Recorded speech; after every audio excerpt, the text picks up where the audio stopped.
All right, let's get into this. We all eat. It's probably the most basic, universal thing we do as people. But here's the thing. The source material for this explainer, it argues that when Jesus sat down for a meal, he was doing something way more radical than just, satisfying his hunger. He was actually turning the dinner table into a stage for his entire message. I mean, think about that for a second. What if a simple meal could change everything? It sounds kind of crazy, right? But it's absolutely central to understanding this. For Jesus, sharing food wasn't just the warm-up act. In so many stories, the meal was the main event. And that's really the crucial point here. A meal wasn't just a meal. It was the message. The who, the where, the why he ate with people. That's a key to unlocking what he was all about. So today, we're going to pull up a chair to 3 of these, revolutionary dinner parties to see what they can tell us. Okay, first up, we see Jesus again and again dining with people who are basically seen as social and religious poison. And honestly, no one fit that description better than a tax collector. To really get how wild this was, you have to understand who these people were. These weren't just like your friendly neighborhood IRS agents. In Roman-occupied Israel, tax collectors like Zacchaeus and Matthew, they were seen as traitors. They were collaborators who got rich by squeezing their own people for a foreign occupying empire. So for a respected rabbi to eat with them, that wasn't just bad manners, it was a deeply offensive political and religious statement. So, why'd he do it? Well, it's because he was operating on a totally different principle. See, the common religious view back then was that holiness was fragile. If you, a clean person, touched something unclean, you became contaminated. But Jesus just flips that completely on its head. He acted as if his holiness wasn't fragile at all. It was infectious. It was this active force that didn't get defiled. It did the cleaning. The source explains this with this really powerful idea from C.S. Lewis, who talked about a good infection. Jesus wasn't trying to protect some delicate purity. He was actively spreading spiritual health. The logic is actually pretty simple. If you want what someone has, joy, peace, whatever it is, you've got to get close to them. And the story of Zacchaeus is just the perfect case study. The source breaks it down like this. First, you've got Zacchaeus, this rich, important guy who just ditches his dignity and scrambles up a tree like a little kid. Second, he ignores the judging crowd to see Jesus for himself. But the most revolutionary step is the third one. Jesus invites himself over to Zacchaeus' house. And get this, he does it before Zacchaeus promised to change a single thing.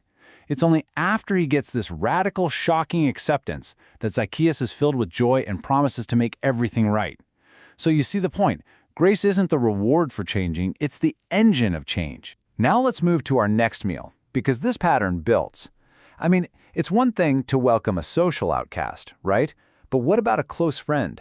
Someone from your inner circle who commits a devastating personal betrayal? Well, this is where we find the Apostle Peter. Remember, at Jesus' most vulnerable moment, when he was on trial for his life, Peter had stood by a fire and publicly denied even knowing him.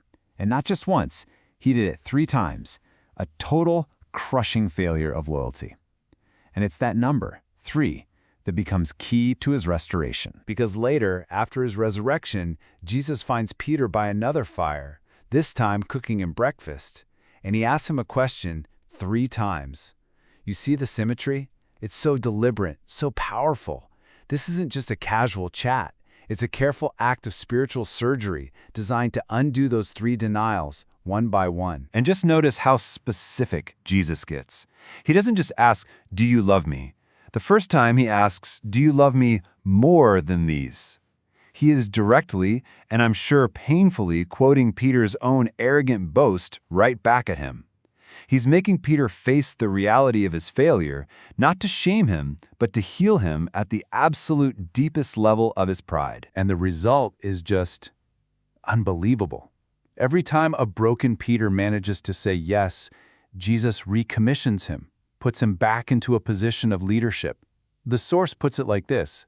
Jesus is basically saying, take your absolute worst failure, plunge it into my grace, and I'll make you stronger than you ever were before.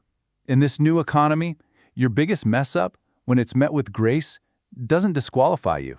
No way. It actually becomes your primary qualification. Okay, so this pattern of grace, for the outcast, for the betrayer, it can seem kind of reckless, can it? It just begs the question, what's the logic here? What is driving these actions? Well, the source argues that the key to the whole thing can actually be found in the strange story from when Jesus was just a kid. Just imagine the sheer panic. You're traveling home from a festival in a huge caravan, and you travel for a full day before you realize your 12-year-old son isn't with you. It takes another whole day just to travel back to the city. By the time Mary and Joseph find him, 3 days of pure, gut-wrenching anxiety have passed. And when they finally find him, he's just calmly debating scholars in the temple, like nothing's wrong. His mother's question is so relatable, right? Son, why have you treated us like this? But his response, it's just shocking. He basically asks why they were even worried, saying he had to be in his real father's house. He claims this allegiance to a divine necessity that's even more important than his bond with his own parents. So what in the world does this story have to do with the meals? Well, everything. The source argues that Jesus' actions, whether it's leaving his parents behind or eating with sinners, they often look confusing, maybe even cruel, from our human point of view. But they're always driven by this divine necessity, this deeper plan of salvation that, even if it's hard to get in the moment, is ultimately trustworthy and comes from a place of love. So let's pull all these threads together now. What do these meals really mean? What are the key principles of this revolutionary grace that Jesus is serving up at his dinner table? According to our source, it really boils down to 4 core ideas. First, like we saw with Zacchaeus, grace is the engine for change, not the prize you get at the end. Second, as with the tax collectors, holiness isn't some fragile thing you have to protect. It's a good infection meant to spread. Third, Peter's story shows us that our failures aren't the end. When you give them to grace, they can become your greatest strength. And finally, like with his parents, God's plan might be confusing, it might not make sense to us, but it is ultimately good and totally trustworthy. You see how these meals just consistently flip our normal expectations upside down? They really force us to ask this pretty counterintuitive question.